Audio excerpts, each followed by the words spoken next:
Hi y'all, it's Kimberly here. Welcome to my channel. Well, I'm going to give an update about the escaped inmate from Alabama, Vicky White, and the correctional officer, Vicky White, who helped facilitate his escape. It has not been found yet. It's in the 7th day of the manhunt for these two, and there's been some more revelation about the possibility of a 2-year relationship between these two, and it's still being investigated, and it possibly may have been even longer than that. They made contact when he came to Donaldson Prison in Alabama, and somehow they were in contact, I believe, for like a few days from what I understand, and they maintained contact. I guess in that short period of time she had the ability to converse with him or develop some kind of rapport with him, and then they just kept contact, and then he was transferred to the facility where she worked at, and it continued on, and they were saying that he did receive favoritism from her, and it was kind of a little bit of a secret, but it wasn't, well, people did know about it. Some of the inmates did know about it, and I believe some of the guards were suspecting of it. And there is an age difference between these two. He is 38 and she is 56. And I described him as being 6'9", and he's a very tall guy, and he weighs around 330 pounds. And she is approximately 5'5". She's not too big, I believe 140 to 150 pounds. And this relationship that she has gotten herself into with this is, you know, the worst thing possible that she's ever done in her life. She had really good reviews from her bosses. She was well liked. She got Employee of the Month. She was just a stellar employee. She had worked for the corrections department for 17 years and was well respected there. And now she has lost everything. She has sold her house. She will lose her pension. She has been fired from the job. She's no longer working for the corrections facility. So she's lost her job, sold her house, lost the respect of friends and family, and her mother, I really feel really bad for her mother. This is such a shock, to her family and friends. And the basis of that relationship was based, I guess, on her being lonely and just needing somebody. And she was, a prison guard who knows better than to get into a relationship with any of the prisoners, to have any kind of close relationship with any of them. And somehow he just wheedled his way in to her life and into her heart somehow. And this is,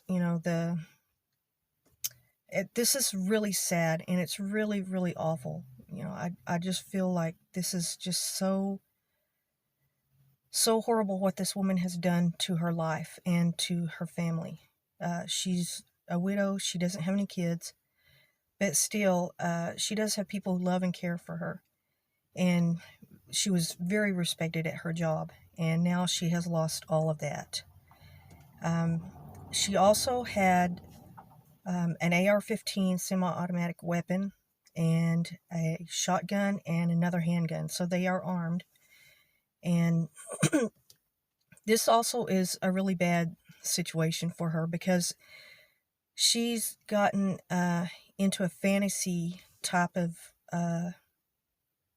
her frame of mind is in a fantasy type of situation right now. And she may think that because she has sold her house, has the money, the balance of power lies in Vicky White, because he has nothing to lose. He is the worst of the worst. He is a loser beyond compare, and he has nothing to lose, so she can't hold anything over him other than if they are in an argument or something bad happens between them, any threats to turn him in, I really don't think that's going to be something that she can bargain against with him because, as I said, he has nothing left to lose. And this woman has put herself in the worst possible position that she could put herself in because this person really doesn't care about her. Any man that would get a woman to give up everything like that, the self-respect, the admiration of her coworkers, the love of her family, the life that she had with her family and friends, paid off house, or I'm not sure if the house was paid off, but she had a house that she could have retired in, kept. She was retiring from a job that she worked at for 17 years, a stellar performance on her job, and he allowed her, or I'm going to say manipulated her into doing this for him. And it's the worst thing that has ever happened to her, or that will ever happen to her. And I just feel, she's in a very dangerous situation. As again, I say that her state of mind is in a fantasy sort of romanticized type of life on the run type of fantasy.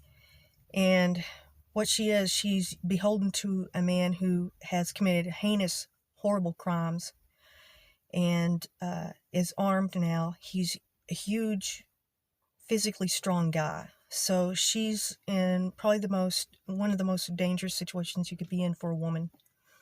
And they are in a possibly orange or copper-colored Ford Edge. And there is a $5,000 reward for her and a $10,000 reward for Mr. White, leading up to the rest for him, the $10,000 reward, and then her arrest for $5,000. And I just can't say enough about what a decision like that will do to your life. There are numerous prison guards who do this, and most of them are female that will do this for a male prisoner. And it is, to me, mind-boggling that these women can be so lonely, or they have such a fantasy in their head that how things are going to work out. First of all, I've described the physicality of this man is going to be so hard to hide, and that money's going to run out pretty soon. They're going to have to be in a secluded area or somewhere where they have a lot of privacy, because he sticks out like, he's 6'9". I keep saying that because I'm 5'3", so to me that's huge.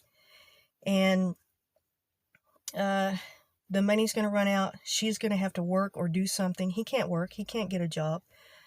So he is going to depend on her for, as long as he has use for her. And that's the scary part, as long as he has use for her. And this age difference, especially being on the run and living a life like that, she's 55 or 56 years old. That's a year younger than me. There's no way there's no comfort, to be on the run or to be in a situation like that at that age and growing older. So they will have no peace. They will be watching their back constantly, and that is no way that you want to live, especially after working a job and retiring from it and ending up in a situation like this. Well, if anybody sees them, stay clear of them. They're both armed and dangerous, and again, he has nothing to lose, and she has been lulled into this type of fantasy in her mind that they can really work this out. Even if they do stay hidden for a while, I really believe, I'm just stuck on his height, and it's going to be so hard for them to stay hidden with a guy like that. You can't go walking down the street without everybody looking at you like that. I think I may have seen maybe 2 or 3 people in my lifetime that are 6'9", 6'10". I've seen a few guys that tall, and I still remember them, you know. So that's going to really stick out, and it's just such a dangerous situation for this lady. I wish that she would come to her senses and go to safety, you know, get out of that situation as soon as possible as she can. That would be the best thing that she could do. And this guy also has white supremacy tats on his body, which that's just another horrible aspect of who he is. This guy is extremely dangerous and has nothing to lose. And this woman stuck herself into the middle of this, and it's just the worst. I just can't get over how somebody could put themselves in that position for somebody who does not care about them. This man does not care about this woman one bit. He was using her because he is up for capital murder charges. He's already serving 75 years for other charges. So he is a lifer in prison, and he has, again, absolutely nothing to lose. And he will only use her for whatever use that he can get out of her to sustain the life that he needs to stay out of prison. Okay, hope nobody runs into these people, but if you do, stay away from them and call I guess the FBI or the police, whatever agency, you know, local agency, sheriff, whatever you happen to have for law enforcement in the area, and just stay away from them. Don't try to interact with them, and hopefully they'll get caught soon. The one thing that really is a little bit scary to me is I don't know if they would be heading to Texas, because that happens a lot. A lot of escaped prisoners do travel through Texas or want to come to Texas, because Texas has massive, you know, wide open spaces, and there's hundreds, if not, I don't know, 1,000 or I don't know how many small towns, and they can be sparsely populated, or not densely, but sparsely far away from each other, I'm trying to say. And sometimes the law enforcement isn't, you know, right there in that town. It may be 50 miles away. If you're in an area that is, there's certain areas of Texas that have like probably 10 or 15, 20 small towns, and they're just kind of surrounding maybe a larger city, but there may not be a police force in that small town or around it.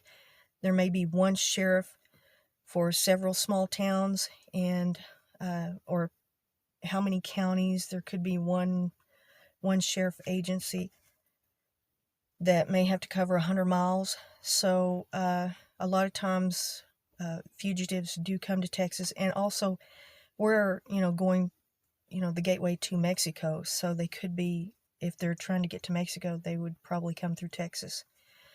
And there's numerous fugitives, all kinds of criminals that do come to Texas, and we kind of hear about it every once in a while. And